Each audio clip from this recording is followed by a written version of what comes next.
Chumi afudde naye mbadde nkimanyi mwenna kye mbadde mwagala nanga kye mwagala okuwulira.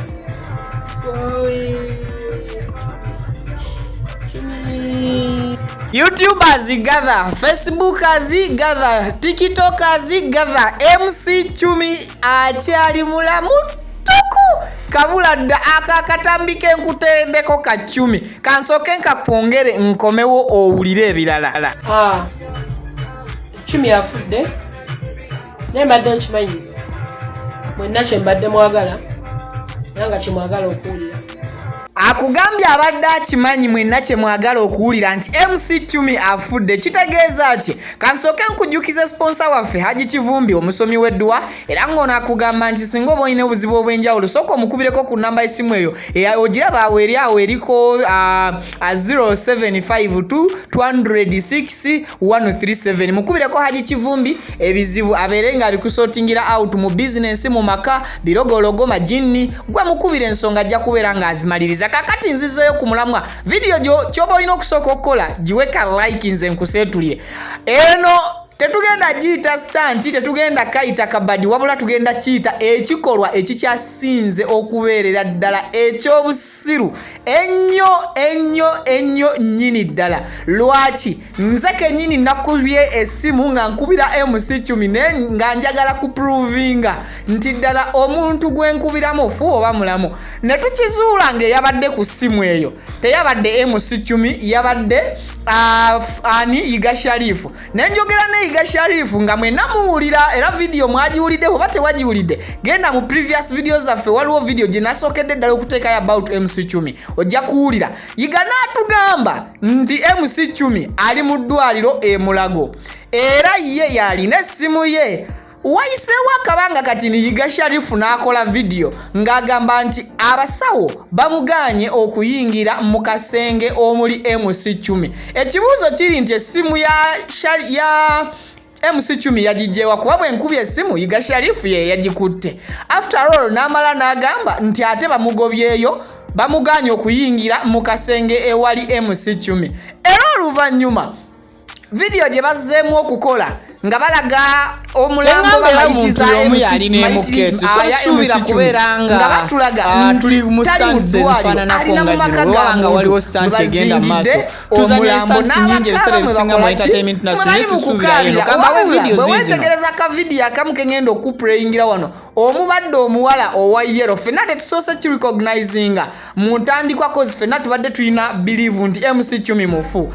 Akiraga nti omuwala ono waliwo we yasekedde mu ka video akamu fenna kye tutasoose kulaba. Ogenda kwetegereza ka video kengenda okuplayingira omuwala abadde ayambadde yellow. Kakati omuwala ono wano mukubanga ababikula ku face ya MC Chumi to proving tukakasize ddala nti omuntu mufu. Omuwala yasese kyakusatu MC Chumi kino kyokoze wallahi ya Mungu nkulayiridde ne mu ddiini etali yange ogenda kukyejjusa.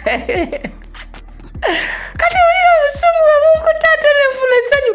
Kati abantu video kansoke vene mu kuyomba obusungu mbuse ebbali nkuweereza aho olaba omuwala ono bwaseka nga babikula. Omulaba omuwala ono bwaseka oba katambi nkabaddiremu naye okalabye bw'oba naga Katonda eby'ennaku bisekerwa. Omukutu kwolisa akwanirizaako baguyita Viki exclusive so nga nange ayogerera kuweereza bampita Viki. Kyokka ky'olina okubeera ng'omanya nti buli lw'osubscribinga kwatako mukadde okajje mu personalize okateekemu all information ebeera latest gye tukutuusaako so n'agayita kasita tukizuula nti weetaaga ogamanya tugakutuusaako.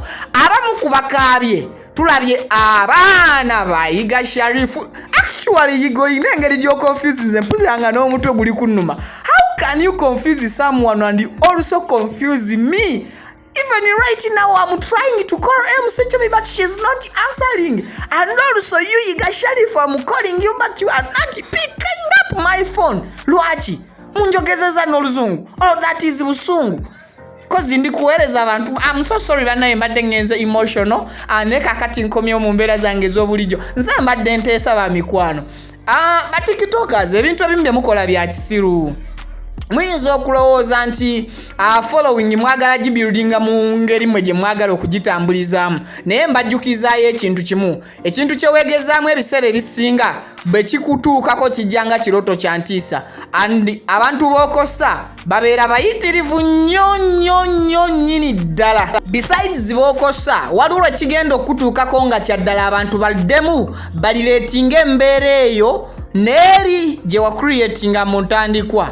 Bannange, ebintu ebimu tubikole nga tuteddemuko bukiki bwe luba luzungu lufunja bagamba ebintu ebimu tubikole nga tuteekamuko future think. Ndowooza eyo maaso mulowooza oluzungu future si kye biseera by'emaaso, think si kwe kulowooza. Kati teekamu future think ebintu olole. Lero nyombye nnyo simanyi oba lwaki n'oluzungu nfunye lungi nnyo. So kati ebintu ebimu muteekemu future think, mulina okuteekamu okulowooza okwewala. Bannange mpulira ne video ndooza kangikomye wano n'obusungu bwe mpulira kansooke nkulekere kakati mutunuulire Yiga Sharifu ng'akaaba n'ekyatu kino tetwakyetegereza. Labayo ddala buno si bwe bayita obuzigo obwaggoonya. Naye Yiga Sharifu mutukubye omuggo. N'obusungu bunkutte video ekomye wano.